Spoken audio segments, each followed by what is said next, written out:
In today's video, I'm going to teach you how to log in to Character AI. To get started, open Google Chrome on your computer and go to the character.ai website.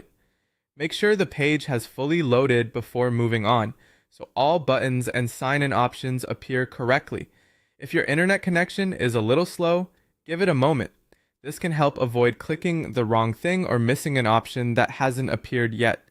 Once you're on the home page, look to the top right corner of the screen. You'll see the login button there. Click that button to begin the sign-in process. This will open the login screen where you can choose how you want to access your account.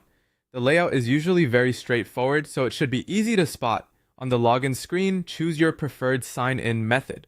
Character.ai typically lets you continue with Google, Apple, or email. If you normally use a Google account or an Apple account, selecting that option can be the fastest way to sign in, since it often uses an account you've already connected before.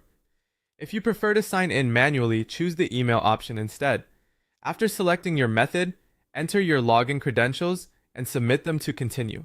If you picked Google or Apple, you may be redirected to a secure sign-in window to confirm your account.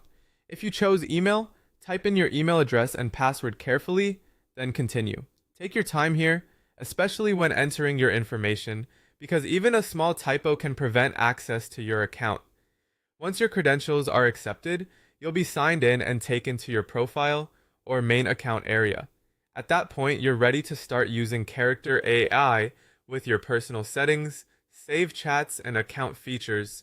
If you run into any issues during login, double check that you selected the correct sign-in method.